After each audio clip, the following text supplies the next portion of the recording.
Hello, good morning সবাইকে। সবাই কেমন আছেন? আশা করব সবাই অনেক বেশি ভালো আছেন, আমিও ভালো আছি। তো আজকে দামোদর মাস শেষ হয়ে গিয়েছে, সেজন্য আজকে মা ভোগ দিবে। আমি গতকালকে আপনাদেরকে বলেছিলাম সবাইকে যে মা আজকে ভোগ দিবে, তো সেজন্য অনেক কিছু বাজার টাজার করেছিল, সেগুলো আমি আপনাদেরকে গত ব্লগে দেখিয়েছি। তো প্রথমেই আমি এখানে দেখিয়ে নিচ্ছি যে এখানে আমি পনির বানিয়েছিলাম, গতকালকে রাতে বানিয়ে রেখে দিয়েছি আর কি। তো সকাল সকাল ঘুম থেকে উঠে আগে স্নান করে নিয়েছি, তারপর এখানে এসে হচ্ছে পনিরটাকে আমি কেটে দিচ্ছি। মা অলরেডি অনেক কিছু কেটে কুটে রান্না বসিয়ে দিয়েছে।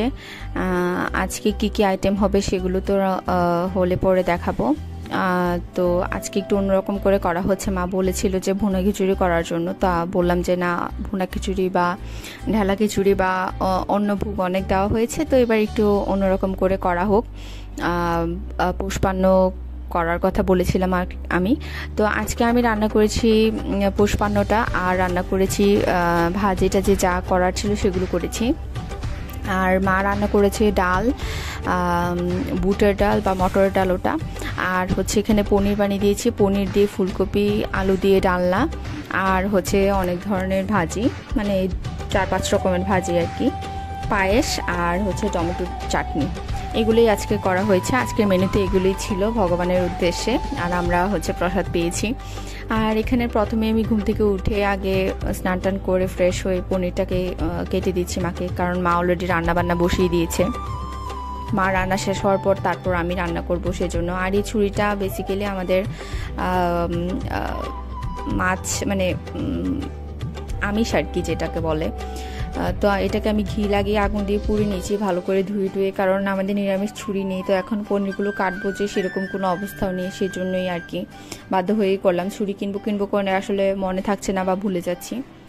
তো আমার পনিরগুলো কেমন হয়েছে আপনারা আমাকে জানাবেন। যদি কারো পনিরের রেসিপি লাগে তাহলে সেটাও আমি দিয়ে দেবো, আমাকে কমেন্ট করে জানাবেন। আসলে অনেক দিন থেকেই ভাবছিলাম কখনো যদি এরকম সুযোগ আসে যে ভগবানের ভোগের উদ্দেশ্যে আমি কিছু একটা রান্না করে দিব, কিন্তু হয়ে উঠছিল না। বাট আজকে ফার্স্ট টাইম আমি রান্না করেছি ভগবানের ভোগের উদ্দেশ্যে, তাই মনটা বেশ ভালো লাগছে। আর তাছাড়া আমাদের বাসায় বেশ কিছু প্রোগ্রাম মানে একদম প্রত্যেক বছরই হয়ে থাকে, মানে সেটা বড় পরিসরে না, নিজেদের মধ্যেই আর কি। তো সেগুলোতে মা ভগবানকে ভোগ অবশ্যই দেয়। রাধা অষ্টমীতে, জন্মাষ্টমীতে, দামোদরের এই দামোদর মাসের শেষের এটাতে, তাছাড়া আরও বেশ কিছু এরকম প্রোগ্রাম হয়। তো সেগুলোতে দিয়েই থাকে সব কিছু, মা একা নিজের হাতেই করে। তো মাকে আমি বলছিলাম যে আমার অনেক দিন থেকে ইচ্ছা যে কিছু একটা রান্না করে দিব। তো মা বললো যে ঠিক আছে, তাহলে এবার তোকে দিয়ে রান্না করাবো। তো সব কিছু তো আমি রান্না করিনি, কারণ আমি আসলে ভেজ রান্না যেটা, সেটা খুব বেশি ভালো পারি যে তা না, খুব কমই রান্না করা হয়েছে আমার ভেজ। তো এবার হচ্ছে প্রথমবারের মতো আমি রান্না করছি। আর কিছুদিন আগে আমার বোনের বার্থডেতে, তখন পূজা ছিল বলে তখন ভেজ কিছু রান্না করেছিলাম। খুব কমই আমার রান্না করা হয়, তাই এক্সপিরিয়েন্স কম বলে আমি আসলে রিস্ক নিতে চাই না। আর তাছাড়া ভগবানের উদ্দেশ্যে করা সব কিছু নিয়ে আসলে একটু সাবধানতা অবলম্বন করাই ভালো। তো তো সব কিছু মিলিয়ে আর কি শেষ পর্যন্ত রান্না মানে ভগবানের উদ্দেশ্যে রান্না করেই ফেললাম। আর তাছাড়া যেটা বলবো, ভগবান আসলে ভয় পাওয়ার জায়গা না, ভগবান হচ্ছে সব থেকে নির্ভয়ের জায়গা, যেখানে আপনি নির্ভয়ে নির্দ্বিধায় ভগবানের কাছে সব কিছু বলতে পারবেন। অনেকেই দেখি যে ভগবানকে ভয় পায়, এভাবে না ওইভাবে, আবার প্রচুর নিয়ম দেখায় যে এভাবে না করলে ভগবান এটা করবে, ওভাবে না করলে ভগবান ওটা করবে। তাহলে আপনি যে সাধারণ জীবনে যে সমস্ত কাজকর্ম করছেন, ভগবান যদি সেটার হিসাব রাখতে যান, তাহলে আপনাকে তো মনে হয় পৃথিবীতে ভগবান রাখতেনই না। আসলে সেটাই আর কি, মানে ভগবান আমাদেরকে এত বেশি ভালোবাসেন, আমরা এত বেশি ক্ষুদ্র যে আসলে আমাদের পক্ষে এটা বোঝা কখনো সম্ভবই না। তবে আমি এটাই বিশ্বাস করি যে আপনি মন থেকে ভালোবেসে ভক্তি ভরে যে কাজটা করবেন, ভগবান সেটা অবশ্যই গ্রহণ করবে। অবশ্যই আপনাকে সৎ থাকতে হবে, ভালো মানুষ হতে হবে।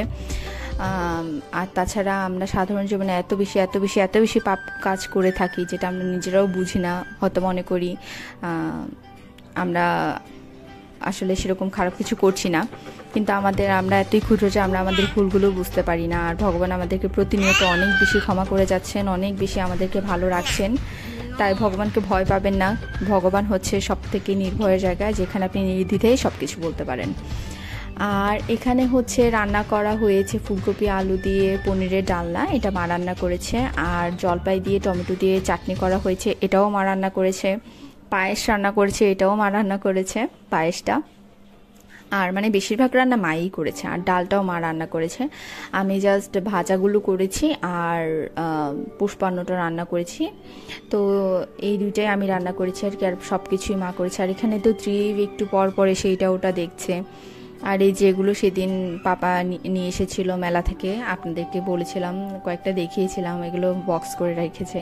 এখানে কিছু চাল আছে যেগুলোতে আমি রান্না করব, আর আছে মশলা, এগুলো প্যাকেট থেকে বেসিক্যালি ইউজ করে মা, আলাদা করে আসলে চামচ টামচ কিছু ইউজ করে না। তো আমার জন্য একটু অসুবিধা লাগছিল আর কি। আর এখানে আমি গাজর কেটে নিয়েছি পুষ্পান্নের জন্য, আর ভাজার জন্য আলু টালু, তারপর করলা যা আছে সেগুলো আর কি। আর এখানে পুষ্পান্নে দেওয়ার জন্য হচ্ছে আমি কিছু সয়াবিন সিদ্ধ করে নিচ্ছি ভালো করে, হালকা একটু লবণ দিয়েছি যেন এটা খেতে একেবারে ফ্যাকাশে না লাগে।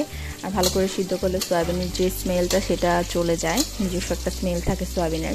প্রত্যেকটা জিনিসেরই তো নিজস্ব স্মেল থাকে, অনেকে পছন্দ করে অনেকে পছন্দ করে না। তো সেই জন্যই আমি যেন স্মেলটা না আসে সেই রকমভাবেই সিদ্ধ করে নিই। আমার এই সয়াবিনের স্মেলটা ভালো লাগে না, কিন্তু সয়াবিন খেতে ভালো লাগে। এখানে করলা ভাজি করে নিয়েছি চাক চাক করে, আলু ভাজি করে নিয়েছি, আর বেগুন আলাদা করে 4-5টা বেগুন ভাজা করে নিয়েছি, আর তারপর বেগুনি করে নিয়েছিলাম আর কি। এগুলোই ছিল ভাজার আইটেম যেটা আমি করেছি।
তো এখানে পুষ্পান্নের জন্য আমি তেল দিয়েছি, এখানে 5 ফোড়ন দিয়েছি, শুকনা মরিচ, এলাচি, লবঙ্গ, তেজপাতা, সব রকমের ফোড়ন যা যা দিতে হয় সব দিয়েছি। আর দিব কয়েকটা আদা কুচি, আদাটা চাইলে আপনারা বেটেও দিতে পারেন, আমি কুচি হিসেবেই দিয়েছি। তো এটাকে ভালো করে, ফোড়নটা যখন ভালো করে লাল লাল হয়ে আসবে তখন আমি এটার মধ্যে চাল, আগে থেকে পোলাওয়ের চাল ধুয়ে রেখেছিলাম, দেখিয়েছি, জল ঝরিয়ে রেখেছি, সেই জল মানে জল ঝরানো চালটা এটার মধ্যে দিয়ে নিব। সামান্য একটু হলুদ ইউজ করেছি যেন একেবারে সাদা সাদা না থাকে, সেজন্য সামান্য পরিমাণের হলুদের গুঁড়া ইউজ করেছি আমি পুষ্পান্নটাতে। তারপর আচ্ছা, এই তেলটার মধ্যে আমি সয়াবিনগুলোও দিয়ে নিয়েছিলাম, গাজরটাও দিয়ে নিয়েছিলাম। মোটামুটি 5 থেকে 6 মিনিটের মতো হালকা একটু ভেজে নিয়েছি যেন এই জিনিসটা একেবারে কাঁচা কাঁচা না লাগে। সামান্য তেলে ভাজলে আসলে এটা খেতেও একটু টেস্ট লাগে, কাঁচা ভাব মানে কাঁচা যে ভাব সেটা থাকে না। তো সেভাবেই করে নিয়েছি। আর তারপর লবণ তো পরিমাণ মতো দিয়ে নিয়েছি। এভাবেই ভালো করে ভেজে টেজে পোলাওয়ের চালটাকে তারপর হচ্ছে পরিমাণ মতো গরম জল করে দিয়ে সেটাকে ভালো করে সিদ্ধ করে একেবারে পোলাওর মতো তৈরি করে নামিয়ে নিয়েছিলাম। এটা কি বেসিক্যালি পুষ্পান্ন বলা হয়ে থাকে।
তো আমি একেবারে এটার সাথে 3টা কাঁচা মরিচ আর কিছু কিশমিশও দিয়েছি। চাইলে আপনারা এখানে কাজু বাদাম ব্যবহার করতে পারেন, কাঠবাদাম ব্যবহার করতে পারেন, আবার অনেকে চাইলে অনেক ধরনের সবজিও ব্যবহার করে থাকে। আমি এখানে শুধুমাত্র সয়াবিন আর গাজরটা ব্যবহার করেছি কারণ কালারটা দেখতে ভালো লাগে গাজরটা দিলে। আর সবুজ কাঁচামরিচ, সবুজ চাইলে আপনারা এখানে মটরশুঁটিও ব্যবহার করতে পারেন বা বরবটি বা অনিয়ন লিফ যেটা থাকে সেটাও ব্যবহার করতে পারেন।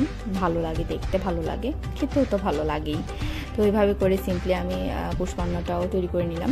এক একজনের এক এক রকম টেস্ট, যে যার মতো করে চাইলে তৈরি করে নিতে পারেন।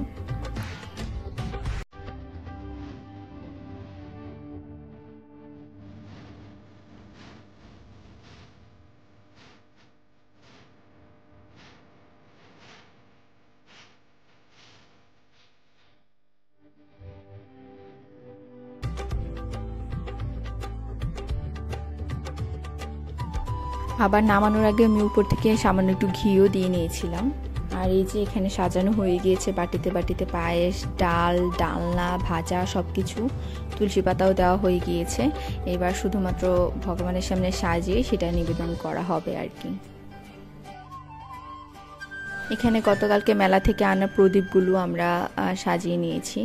আমি সামান্য একটু ঘি দিয়ে সাজিয়ে নিয়েছি কারণ অনেক বেশিক্ষণ এটা জ্বালিয়ে রাখা হবে না, সেজন্য সামান্য পরিমাণ ঘি দিয়েই আমি তুলাগুলোকে ভিজিয়ে তারপর প্রদীপের মধ্যে সাজিয়ে দিয়েছি। আর এখানে ছাদে থেকে ফুল, আমি সাথীকাকে বলেছিলাম ফুল আনতে বেশি করে, ও বুঝেনি আসলে এই ফুলগুলো থোকা থোকা হয়, আমি থোকা করেই আনতে বলেছিলাম, সেই ভেঙে চুরে চার মানে নিজের ইচ্ছে মতো নিয়ে এসেছে আর কি, বুঝেনি। এখন আর কি করব, সময়ও নেই, অনেক দেরি হয়ে গিয়েছে, অলমোস্ট 2টার মতো বেজে গিয়েছে।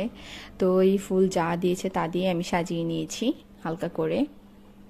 আর এখানে এসে দেখলাম যে মাও সব কিছু সাজিয়ে নিয়েছে, তুলসী মাকে সাজিয়ে নিয়েছে, প্রদীপ না মোমবাতি আর আগরবাতি দিয়েছে। আর এই যে আমাদের আসন, এই যে আমাদের আসনে কি কি আছে ঠাকুর দেখতেই পাচ্ছেন আপনারা। আর মা আগরবাতি দেখাচ্ছে। মানে এরকম একটা দিনে একটা কাহিনী আমার মনে পড়ে গেল। মানে এটা আমি বলতে চাচ্ছিলাম না, মানে আসলে সব কিছু বলাটা উচিত না, তারপর প্রতিদিন একটা না একটা স্টোরি আপনাদের সাথে শেয়ার করি।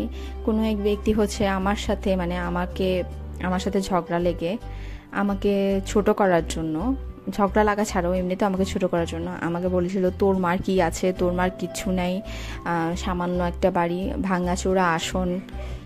আসলে কি বলবো, মানে উনি 4 ঘন্টা থেকে 5 ঘন্টা আসন, মানে উনি ওনার ঠাকুর করে কাটায়। ভাঙাচোরা আসন হোক বা আসন নাই থাকুক, যাই থাকুক, যার যা আছে তাতেই সে সন্তুষ্ট।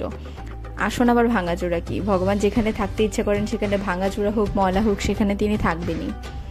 তো মানুষকে ছোট করার জন্য এমন কোনো কথা বলা উচিত না।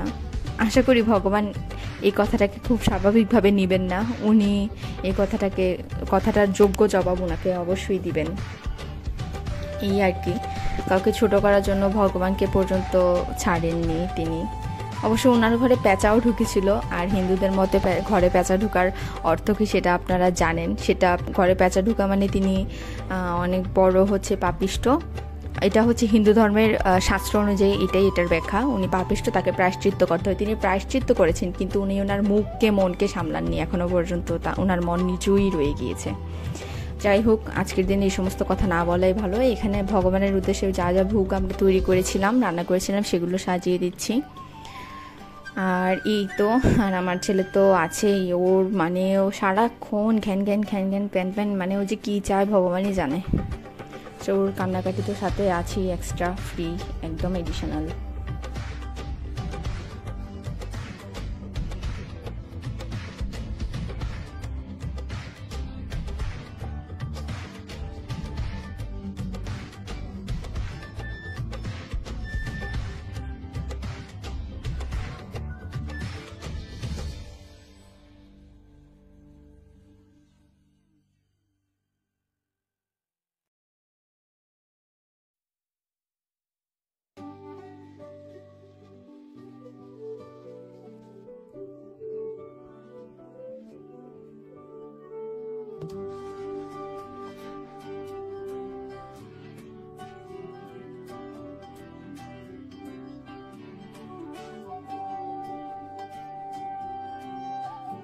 এখানে আবার হচ্ছে শসা, লেবু, কাঁচামরিচ দিলাম আলাদা আর একটা বাটিতে। আর তাছাড়া 4টে ছানার সন্দেশও এনেছিল পাপা, সেগুলো দিলাম। মা ভোগ নিবেদনের একটা এটাকে কি যেন বলে, আমার ঠিক মনে পড়ছে না, মা ওটা করে নিচ্ছে আর কি।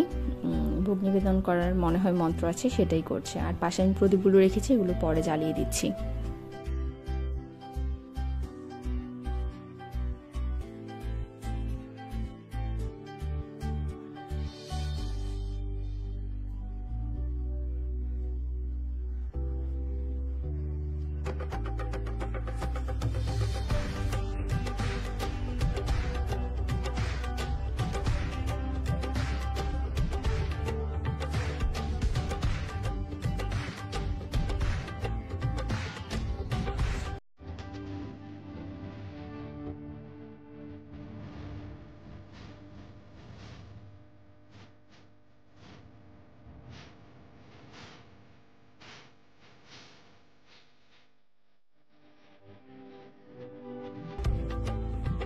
এই যে ট্রিপের বায়না, ভাইয়ের কাছে জুতা নিয়ে এসেছে, জুতা পরবে বলে, মানে তাকে জুতা পরে দিতে হবে। মানে সে যে কিভাবে কি বুঝে এটা ওই জানে খুব ভালো করে, আমরা আসলে বুঝতে পারি না।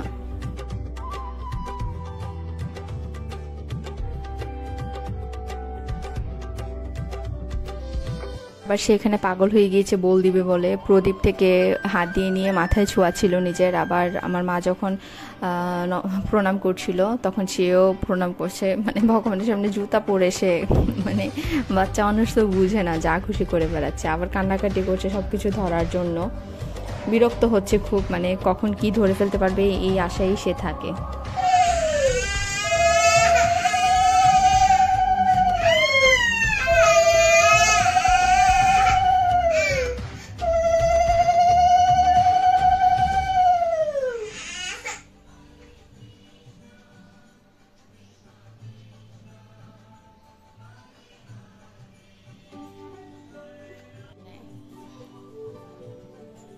নাও দেখো, বাহ।